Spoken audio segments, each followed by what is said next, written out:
La hipertensión endocraniana se define como un aumento patológico de la presión dentro de la cavidad craneal, que en rangos normales va a oscilar entre los 5 a 15 milímetros de mercurio en adultos, mientras que si excede de los 20 milímetros de mercurio se va a considerar hipertensión endocraniana, que esta puede comprometer la perfusión cerebral, llevando a isquemia, herniación o muerte cerebral. La presión intracraneal va a ser un equilibrio entre los componentes que están dentro de la bóveda craneal, que van a estar compuestos por el tejido cerebral o la masa encefálica, que va a representar un 80% del volumen intracraneal. También vamos a encontrar sangre arterial y venosa, que va a representar aproximadamente un 10%, y por último al líquido cefalorraquídeo, que va a representar al otro 10% restante de este volumen intracraneal. Dentro de la hipertensión endocraneal vamos a encontrar tres fases importantes para poder comprender mejor esta patología. La primera de ellas será la fase de compensación, en la cual el cerebro y sus componentes van a ser capaces de alterar sus volúmenes para permitir la ubicación de un volumen adicional. La presión intracraneal durante esta fase va a ser menor que la presión arterial, con lo que va a lograr mantener una presión de perfusión cerebral adecuada. Como siguiente tenemos a la fase de descompensación. En esta, una vez alcanzado el límite de compensación, se va a iniciar el aumento progresivo de la presión ejercida por el líquido cefalorraquídeo dentro de los ventrículos cerebrales, lo cual los va a producir a la hipertensión endocraneal.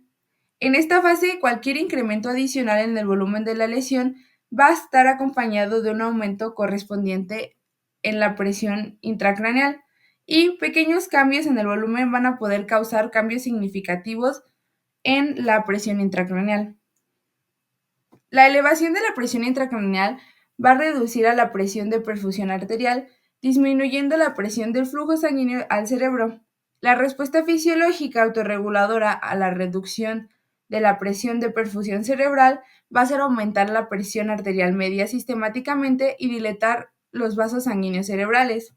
En consecuencia, el volumen sanguíneo cerebral va a aumentar, lo cual nos va a aumentar a la presión intracraneal. Esto nos va a generar un círculo vicioso, y en este bucle podemos presentar isquemia cerebral o infarto cerebral con muerte neuronal.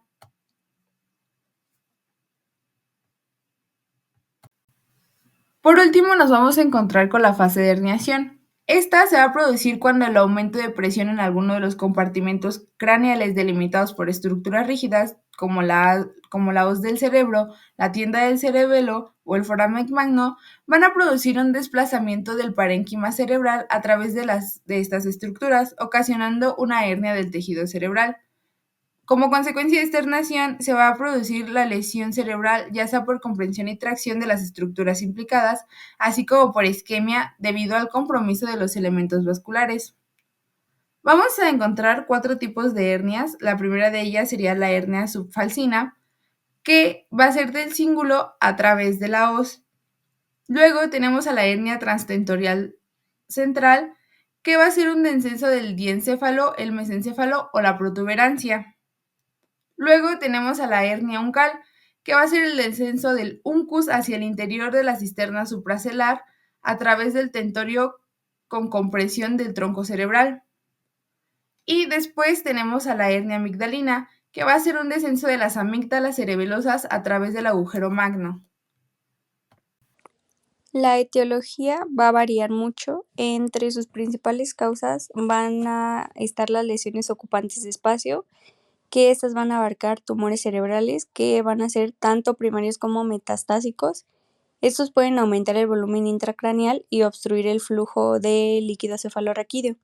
También están los hematomas, que van a ser hemorragias intracraneales, que van a ocupar espacio y van a ejercer presión. También los abscesos cerebrales, que van a ser colecciones de pus dentro del cerebro, que también actúan como lesiones ocupantes de espacio. Y también van a ser los quistes, que van a ser lesiones llenas de líquido que pueden crecer y aumentar la presión.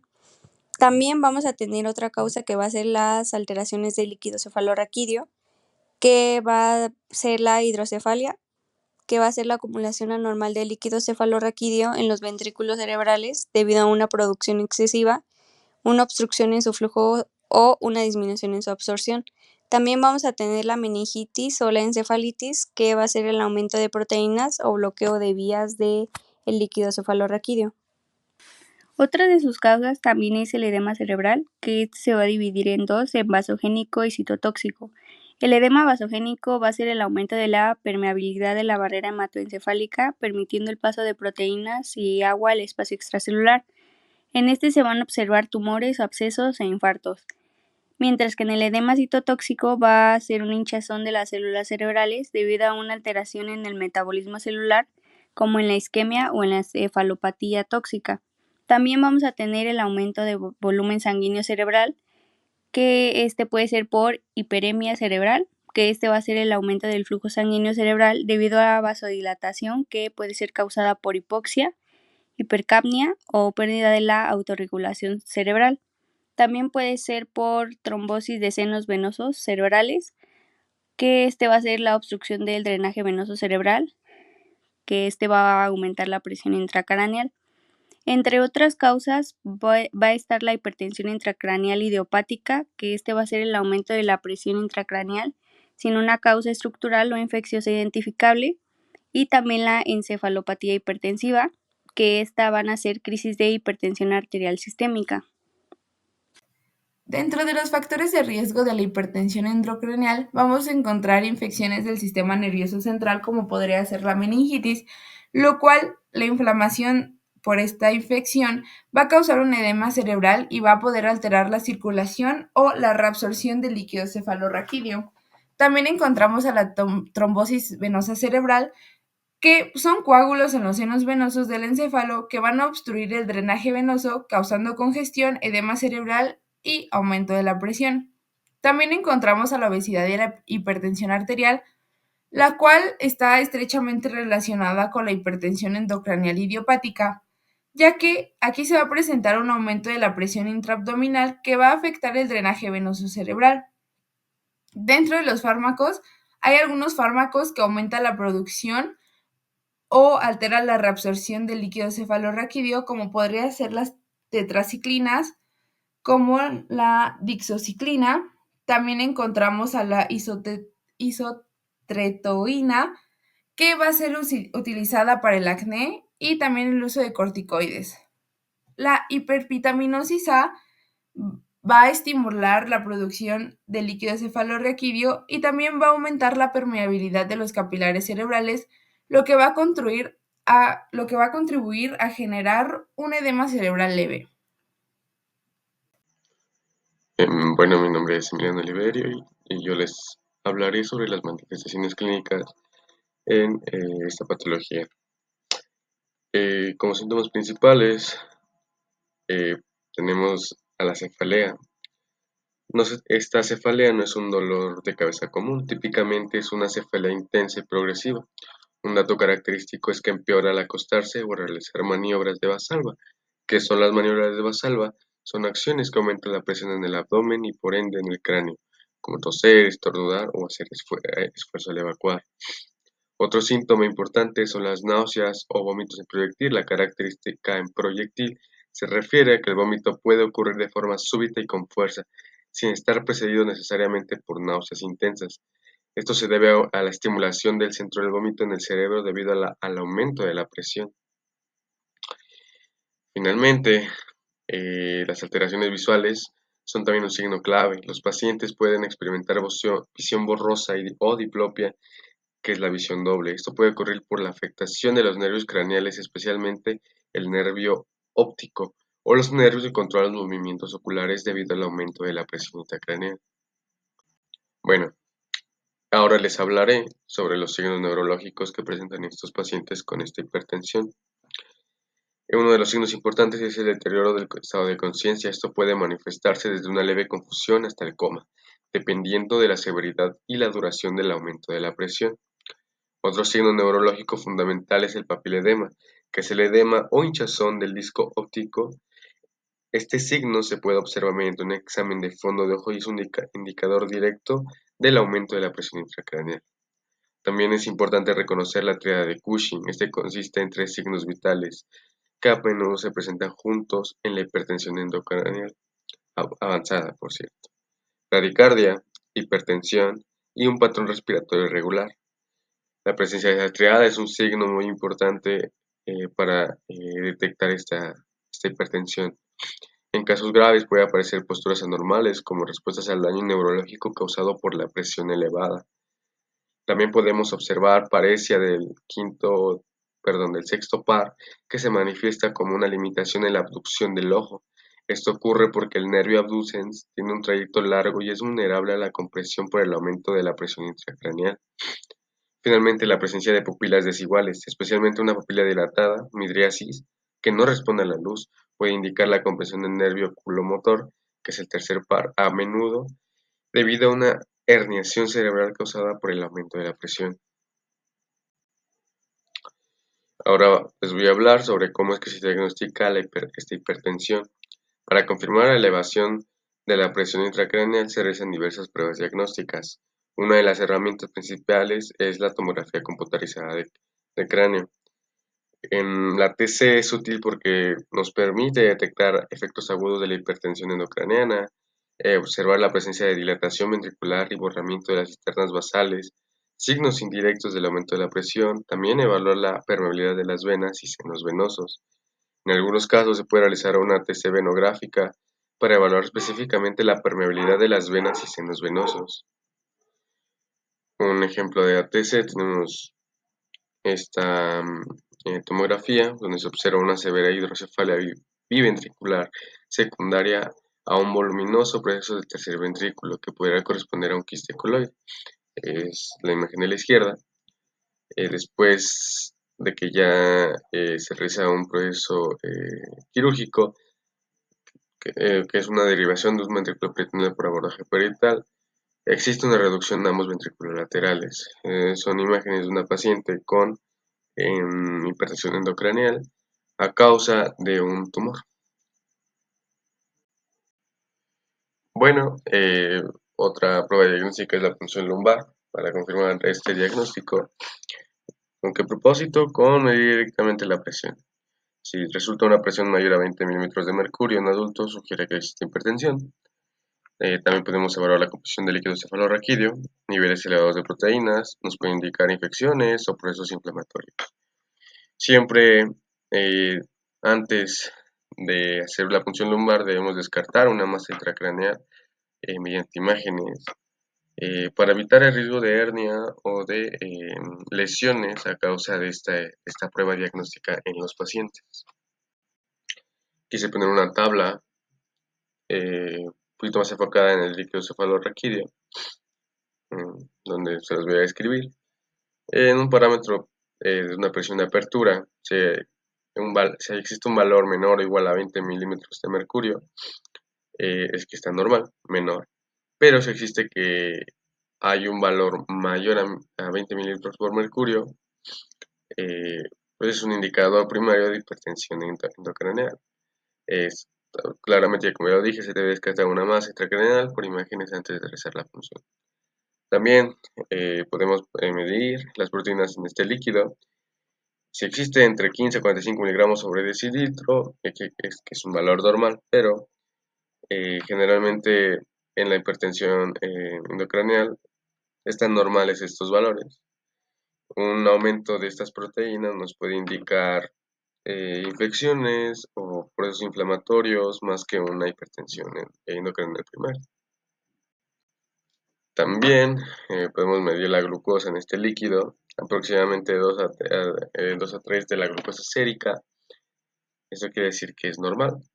Si existe una disminución, pueden indicar procesos infecciosos o metabólicos, que también no es característico de una hipertensión intracraneal. El recuento celular, que existan de 0 a 5 células por picolitro, predominantemente linfocitos, igual.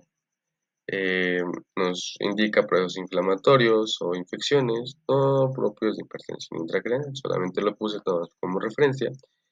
Y junto con el aspecto, ¿no? Claro, transparente, normal. Si existe esta apariencia normal del líquido cefalorraquídeo en la hipertensión idiopática, resalta que la única anomalía es la presión elevada. Eso quiere decir que no hay infección, solamente la hipertensión. Otros estudios que se pueden realizar para confirmar esta hipertensión intracraneal puede ser una angiografía cerebral que, que esta evalúa anomalías vasculares como malformaciones anterovenosas o fístulas durales.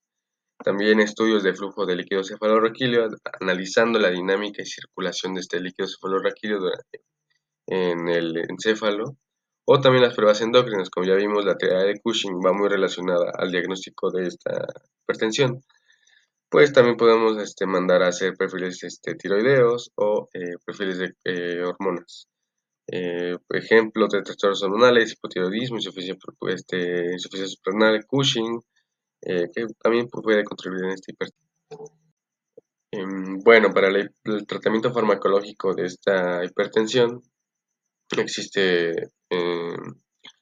la hiperventilación controlada, que es un mecanismo que reduce la presión parcial de dióxido de carbono en sangre arterial entre 25 y 30 milímetros de mercurio, causando una vasoconstricción de arterias cerebrales, llevando a una disminución del flujo sanguíneo cerebral. Es una duración muy temporal de 30 a 60 minutos. ¿Por qué? Porque esta hiperventilación controlada se utiliza solamente en casos de emergencia. También está la osmoterapia con mannitol 20%, una dosis de 0.5 a 1 gramo por kilo en 15 a 20 minutos, luego 0.5 o 0.5 gramos por kilo cada 6 horas. Esta osmoterapia se utiliza para reducir la presión intracraneal, creando un granito osmótico entre la sangre y el parénquima cerebral. Entonces, se evita este tipo de tratamiento si existe un fallo renal. Por eso es que se tiene que monitorear la osmolaridad sérica menor a 320 miliosmoles por litro. También se utilizan fármacos para tratar esta hipertensión, como es la cetazolamida, que es la primera línea en pacientes con hipertensión intracraneal idiopática para reducir la producción de líquido cefalorraquídeo. Lo que hace este fármaco es que inhibe la anhidrasa carbónica, pudiendo mejorar síntomas como cefalea y papiledema.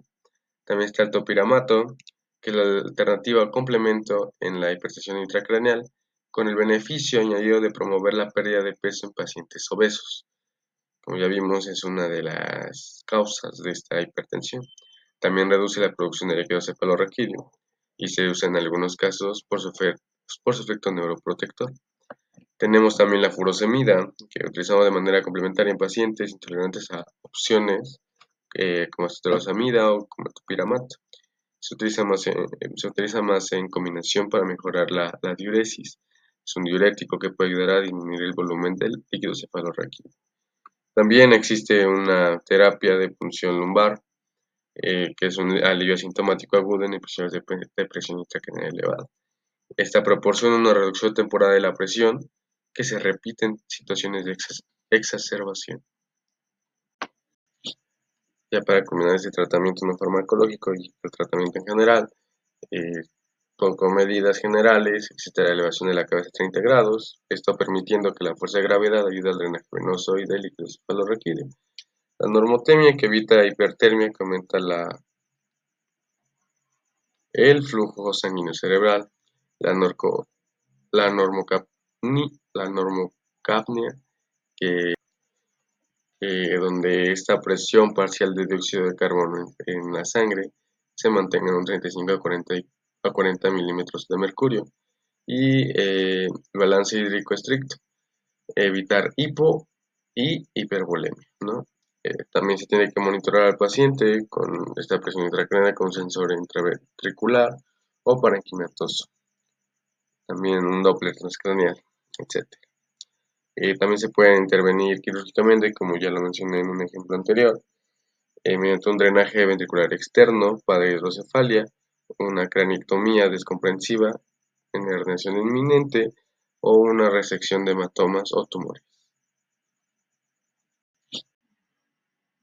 Complicaciones del síndrome de hipertensión endocraneal. cuando la presión intracraneal se eleva por encima de los valores normales, que recordemos son 15 milímetros de mercurio, compromete la homeostasis del encéfalo y pueden surgir múltiples complicaciones, algunas potencialmente mortales. Tenemos las herniaciones cerebrales, las cuales son desplazamientos anómalos del tejido cerebral debido al aumento de la presión. Tenemos tres tipos principales, los cuales son subfasciana. El giro del cíngulo se desliza por debajo del lado del cerebro, puede comprimir la arteria cerebral anterior. Las herniaciones transtentorial o uncal, el uncus del lóbulo temporal se hernia a través del tentorio, pueden comprimir el tercer par craneal y el mesencéfalo. Las herniaciones amigdalinas, en las cuales las amígdalas cerebelosas se hernian hacia el foramen magno comprimiendo el lóbulo raquídeo. Pueden causar un paro cardiorrespiratorio súbito.